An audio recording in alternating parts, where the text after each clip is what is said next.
Oh, I got him. What's up, Xbox nerds? Xbox Nation, Xbox Tribe, Xbox Universe. What's up with it? Oh, you thought I forgot it? Oh, come on now. We all know it's an Xbox thing around here. What's up with it? Anyway, babes. What do we got on the menu? What's for dinner here? What's for breakfast? What's for lunch? What we eating? All right, let's do this. So Microsoft bought another studio, huh? Really? Microsoft bought another studio, huh? Hey, it's all about that infrastructure action, man. That's all. See, us Xbox fans, we don't talk sales numbers exclusive here. It's about that infrastructure action, because we know once the infrastructure is intact, the games are better. Anyway, so listen to this for us Xbox nerds. And I seen another article talking about Xbox fan base is split. We ain't split. Xbox fans are just laughing and having the time of their gaming life. Anyway, listen to this. It says here, Microsoft buy moderation company Two Hat. Microsoft acquisition of Two Hat will look to improve the online community with Xbox and the company other services. So wait a minute, you got Two Hat, and then you got Discord. All right, Microsoft, we see you. Keep doing what you're doing. The entire Microsoft team. Anyway, online communities can be a difficult and incredibly irritating thing to manage for a company hosting large-scale service like Xbox Live and PlayStation Network. Games can be very quickly gain a reputation for toxicity and bad interactions, and sometimes companies may choose to limit to remove means of interaction in the solution, like Riot Games restriction, League of Legends all chat feature. With Xbox Live being one of the largest communities in the modern gaming world, a recent acquisition from Microsoft took a major step forward moderating and protecting its online service. You know what I'm saying? Since Microsoft debuted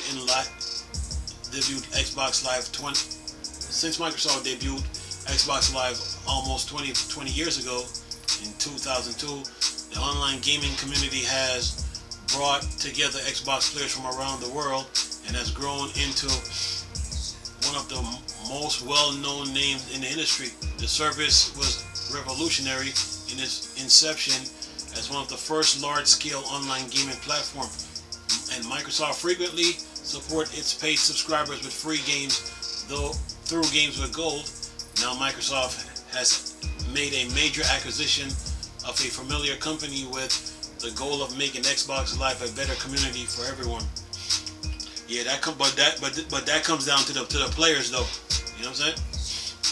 But yeah, Microsoft recently purchased moderation company Two Hat, a company Microsoft has previously worked with for an undisclosed fee. The gaming juggernaut was optimistic in saying the acquisition would help Microsoft to improve its online community, including Xbox. The two have history working on programs designed for Xbox, Minecraft, and Microsoft Network. And MSN. Sorry about that. That would detect and prevent malicious and harmful content from reaching players. Okay, it's kind of like what Microsoft is doing with 343 when they're hiring people to detect hackers and stuff like that. Anyway, corporate VP of Xbox Product Service Dave McCarthy praised the technology developed by Two Hat during Microsoft's announcement of the purchase.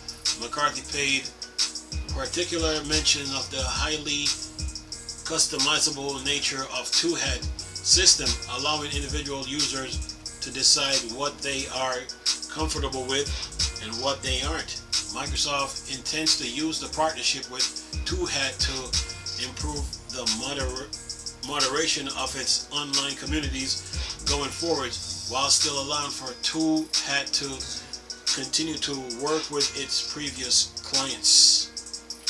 And it says here, online communities are a hot topic among companies, among both fans and companies. With the gaming industry as the reputation of a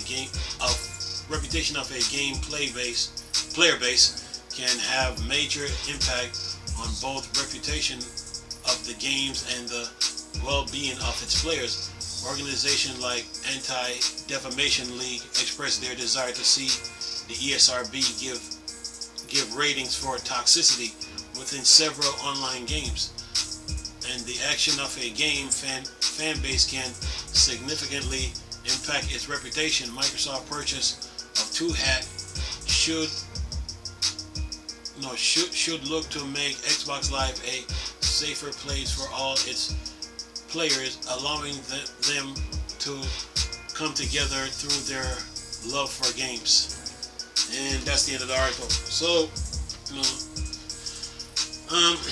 when it comes to online games, it's all about it all comes down to every single player that plays the game, and every player has a responsibility, a responsibility of enjoying the games and making sure that they're entertained, but also the other responsibility making sure that they individually treat other gamers with respect. Of course it's good to have conversations online when you're talking about gaming and stuff like that, but when you start getting into other topics and then you go off course and then one thing led to the next, that's where the problem comes in. So each gamer that plays video games online, is responsible for what they say and what they do. It's not, the article is not saying that, it's not saying that that players can't have fun online, that people can't have fun online. Is that, we all have a responsibility. And another thing too, with online gaming, some people are mature, some are not, some are just downright petty, some people are just downright petty, some people are just downright childish, and some people like to complain a lot over the simplest thing, or some people might get offended by some of the simplest things you might say. So it all comes down to every player. But at the same time, we all have a responsibility as gamers. That's why, like on the Xbox One, a lot of on PlayStation 3. First of all, on PlayStation 3, 360, and the Wii U, people were able to used to communicate a lot and talk. But on Xbox One and PlayStation 4, communications now are like in groups. You don't hear other random people talking or nothing like that. So that's how online gaming communications have changed. And sometimes it can feel kind of isolated a little bit. Like communication brings like some type of brings a flavor to gaming when you're talking to other players. But sometimes you can feel isolated. Sometimes, when you don't have communications online, depending on the gamer you are, sometimes it can be isolated, and then sometimes it could be just it's all in good fun. It's all in good fun, but you have to know the person that you're dealing with, when it comes to online gaming, because some people, is just looking for something to complain about, Some people are looking for something to complain about, And when I see if I see a person like online and they got like 20,000 followers and all that, I'm not trying to be. I leave that person alone, because you got so many people you're dealing with. So you don't. Me being friends with you is off the list. You know what I'm saying? So when it comes to online gaming, me myself, I'm cautious, But in the meantime, I try to have fun while I play games, And of course, you're gonna run into people. You're gonna run into people online that might say something. Sometimes people might just say something just to get a reaction out of you, So it varies, But But as gamers, everybody that plays video games online, we all have a responsibility as gamers. You know, that's the whole point of this article. You know, we all, as gamers, we all have a responsibility to make gaming fun. But please note that there are different levels of people that play video games. Different levels of people. Some people might be into racism. Others are not. I could go into the different categories there, but it'll take a whole day. But anyway, I'm gonna leave this article for y'all to enjoy. Nice talking to you people again. Chris, still a Star Wars and Star Trek thing. Bored, dark side. Come on. Peace.